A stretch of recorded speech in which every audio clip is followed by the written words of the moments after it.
Okay, so this is what I mean by modular assets. I made a few assets in the last hour or so. Let me just show you how they sort of work. So you can see it's just very sort of simple extrusions I've just made, and it takes up 2 Blender units. So you can see where my mouse is. I'll just kind of box select it. Those 2 squares are about 2 Blender units. That's fine. The whole thing of modularity is to have it in measurements that you can sort of understand. That way, when you're snapping the entire object across, so say I duplicate it. So I've just duplicated it. It's just on top of it now. Holding Control. And slots in like that perfectly. I can do it again. Slots in like that perfectly. Okay. Now to add more variety in the wall, this is just one wall. This is like a short, 2x2 wall. It's just one of the smaller walls. Very sort of simple design for maybe a turret or something can go up here. But I do have specific turret balconies, but this isn't one of them. This is just a wall. Okay, and I have the spine here, which actually isn't even attached. It's just a separate thing. It's a whole separate thing I just made and just put it onto the side of it. That way when I duplicate it layer by layer, it creates that sort of variety. So it doesn't seem so, boring. We're just like, it just has geometrical variety. So it's useful. Okay, so let's go on to the next one. What do we have here?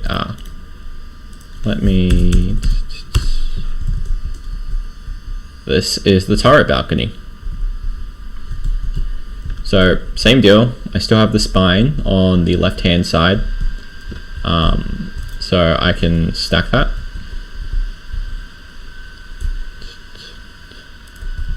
See, perfectly fine. And maybe I want to place a turret here or a turret there. Turret here or turret there, whatever. It's easy for me to do now because I have these assets, which is something you'll be building. Just delete the whole thing. I don't expect you to get like this level of quality, by the way. I don't want to stress you on that, because this does take a bit of, like, I don't know, maybe a few hours just to make all this stuff. There's about 1, 2, 3, 4, 5, 6, 7, 8, 9 different assets I made. I figured that would be useful. Okay, so this is just where the turret goes. So now let's go on to the next one. Actually, I'll just quickly show you the wire mesh of it.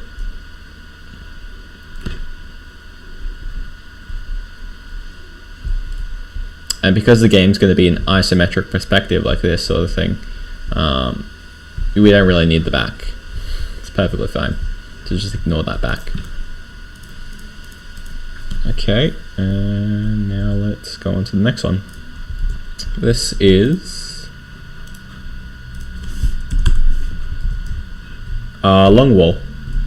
Just to add more variety to the walls, so you can sort of combine them.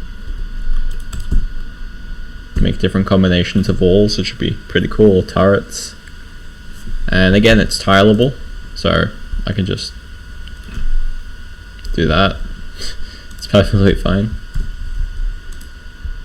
Nothing's gonna go wrong if I do that. Okay.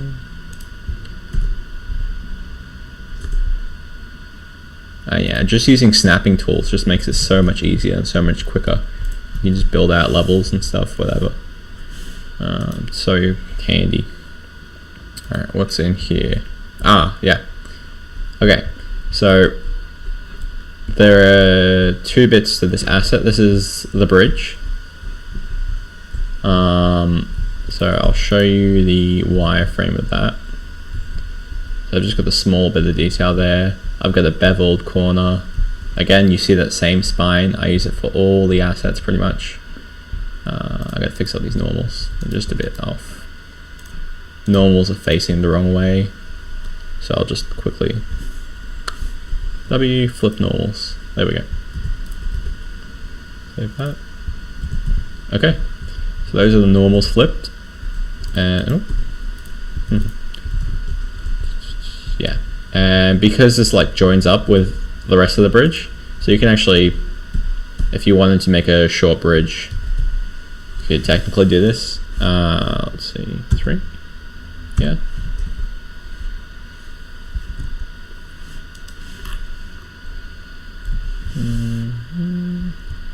180.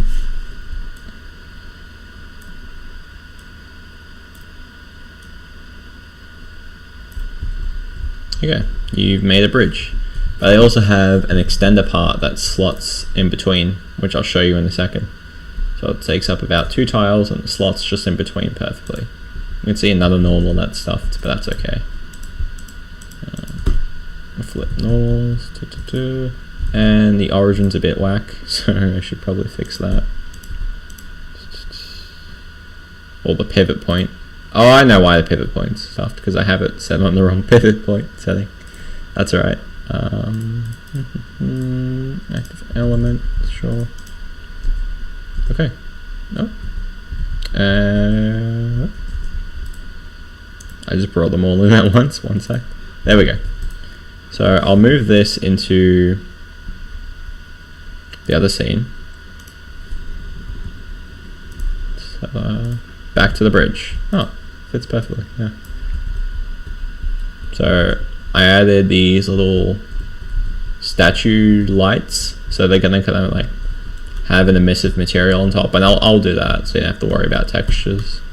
I'll handle the textures for it, for whatever you decide to make. Like, I want you to have creative freedom in this. These are just the assets I made for shits and gigs, just to, you know, help you understand, I guess, modularity a lot more in game development, because you're still sort of like unsure about it all. So I want to make sure you just fully understand. So that's why I'm going in such depth right now for it. I'll show you the wireframe of it. Very simple model, same deal. This one actually doesn't have a spine because it's like a floor tile kind of. It's very similar to the floor tiles, which are literally just squares like that. Very useful. And so say in Unity or something, I can go up to this material here. Let's just change it to cycles just for shits and gigs. This is the more powerful engine, but let's put on a material on it. So let's make it emissive. Okay, sure, it's an emissive material. And we'll assign it to that. Cool. So emission, light, that's what emissive materials do. Okay, it's not really emitting much, so let's put on maybe something like that.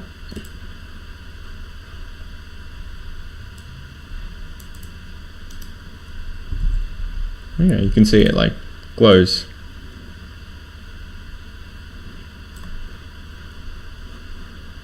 We'll get out of this because I don't want to be rendering it. Okay, blender, render, solid, there we go. Remove that. Yeah. Right. Okay, yeah. So that was the whole point of this little feature. I just wanted to have some variety in the geometry. That's all. Same with this little, I guess, square. And you can see the bridge has its own sort of support beams. Beveled the corners, beveled the corners. And because this is so modern, it seems like we're going with the sci-fi theme. So that's kind of cool. I know you're more into sci-fi than fantasy, so that'll be interesting for you to design. Okay, and let's go back to object mode, and time to show you. Ah, yes, okay. So this is an interior corner. Okay, I'll bring in the, this is the exterior, right? So you can see how they work together, right? The interior and exterior. So you can see, like, with the exterior, which is the yellow one, it's more concaved, and the interior is more convex. So you can see the inner shell, which is this part here, the inner shell of the corner. It's more got a curvature that goes towards the back of the mesh, whereas this curvature here pops out. So you would use this for exterior corners and this for interior corners. Let me show you why you would need that right now. So I'll bring in, let's say, this model here.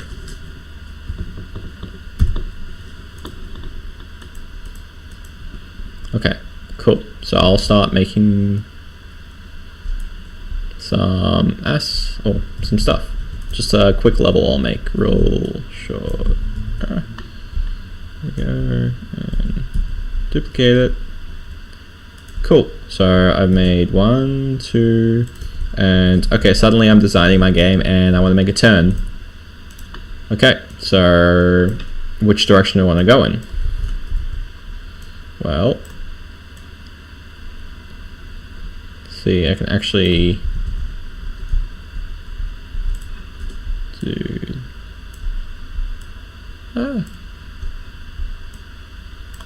let's see, 180, rotate that.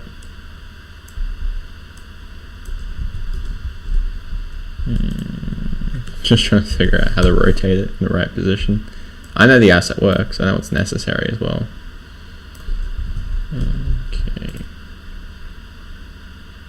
That's what I would do for that, which means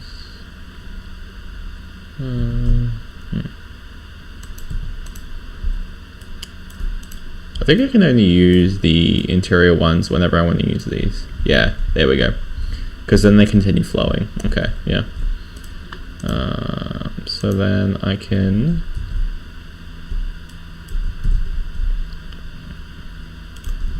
put that there. Oh, up that. And you can see how powerful it is just to have modular assets in building a game. It's just so handy to have these. I really do love it. I'm pretty proud of these assets I made.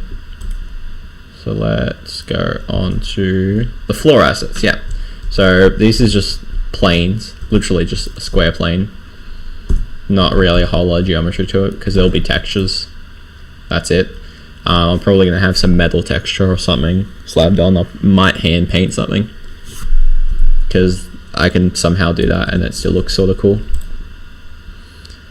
So yeah, I'm just going to make 6 different textures. I just colored them different colors to show you that I'm making 6 different floor tiles.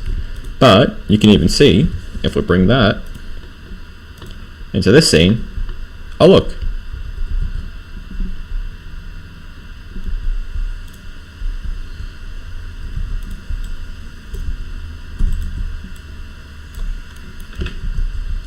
It all comes together.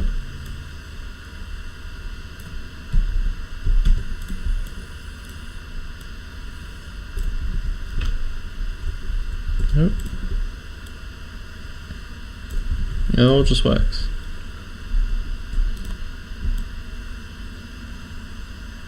No. Let's just fix that. Ah.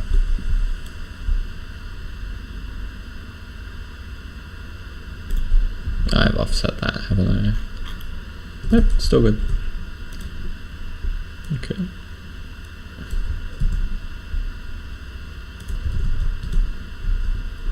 It all comes together. I'll probably put a base layer on the ground for these little parts. Maybe just one giant tile of just like metal scrap or something.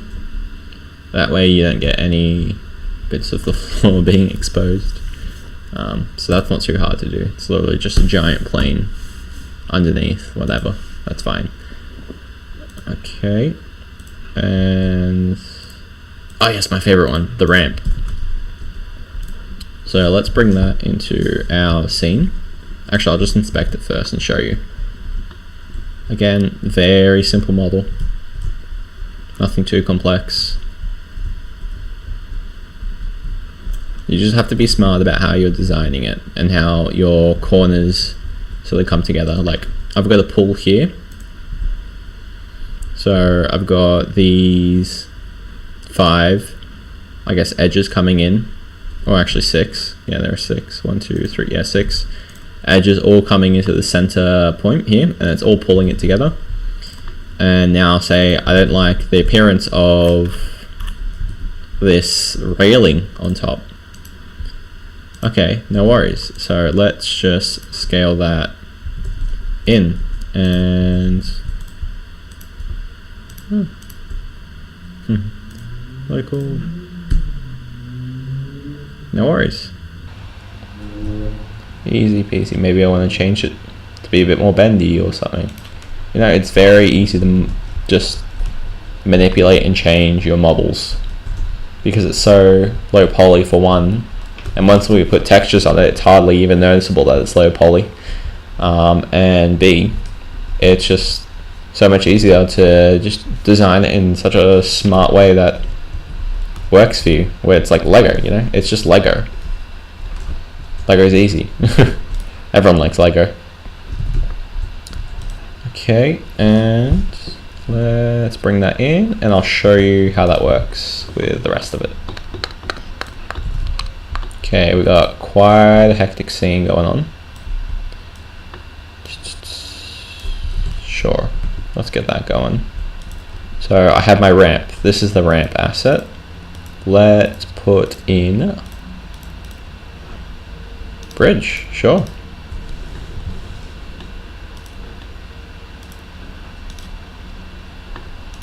Delete that.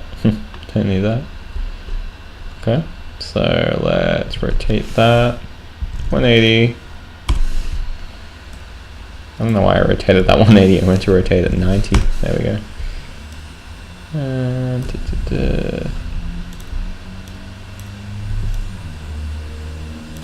oh.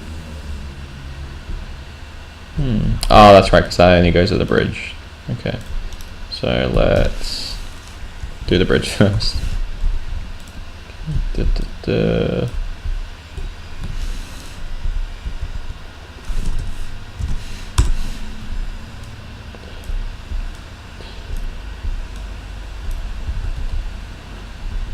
bit too wide. Might be a bit too wide.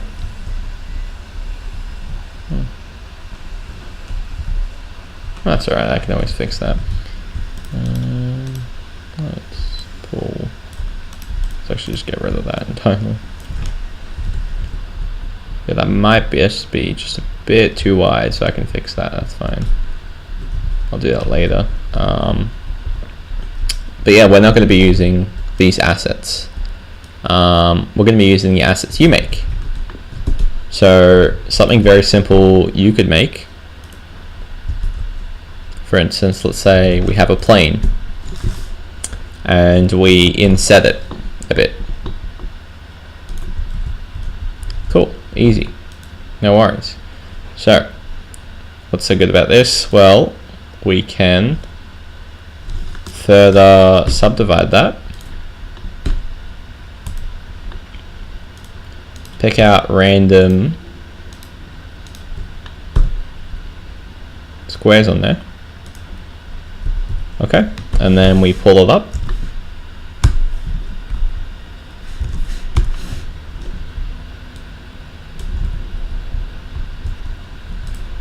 Okay, let's just make that whole one exactly. Yeah. And you can see we have a wall, you know.